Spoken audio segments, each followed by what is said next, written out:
અમેરિકામાં વાઇફ વગર શો નથી કરતો. મારી જોડે જ હોય છે દરેક શોમાં. પહેલી જ કન્ડિશન, 2 ટિકિટ મારી વાઇફ આવશે. વાહ, જોરદાર. ના, અને મેં જોયું છે ઘરે બી જ્યારે અમે આવ્યા હતા ત્યારે બહુ સરસ રીતે મહેમાન નવાજી કરી હતી અને એમાં બહુ ફની થયેલું. તારે કેવું તાતું કહી દે. એ વખતે કહેવાનો હતો પણ કંઈક ના, તું કે ને કહ્યું હા. કે એટલે અમને બેન તો આવી રીતે રોસ્ટ કરી દીધા. પછી મનનભાઈને બી રોસ્ટ કરેલા. હા, કે એમને કે પેલા જે સમોસા ને બધું ખાવા બેઠા ને, ખમણ સમોસા ને ચા, અને આંટીએ મસ્ત અમને બધું આમ આપ્યું. અમે નાસ્તો કર્યો અને પછી સમોસા પ્લેટમાં પડ્યા હતા અને થોડા ખમણ હતા અને સમોસા 4 જ હતા પ્લેટમાં.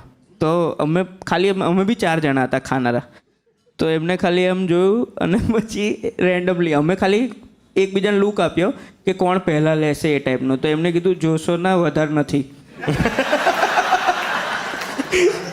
અને છેલ્લે છે ને આટલા આમ 4-5 પેલી કકડી પેલી ખમણની રહી ગઈ હતી એક મોટા બાઉલની અંદર. તો દિનકરભાઈ કે લઈ લો ને ખોટી કૂતરા કે બિલાડીને નાખો એને કરતા તમે કઈ. અને હવે ટોપ અમે લોકો તો હજી ગાળા થતા હતા. અમારું જ રોસ્ટ ચાલતું પણ એટલી મજા આવતી હતી. અરે ફાઇનલ રોસ્ટ કે મનનભાઈ આમ એટિકેટથી કીધું કે વાસણ અમે આમ, એટલે એમને લઈને ઊભા થયા કે એમ ઘરમાં આપણે કેવું કરીએ કે હું મૂકી દઉં છું એવું. તો પહેલાં સર એકવાર ના પાડે કે ના રહેવા દે, વાંધો નહીં. તો કે ના હું મૂકી દઉં છું. તો સર કે હા તો ધોઈ બી નાખજે.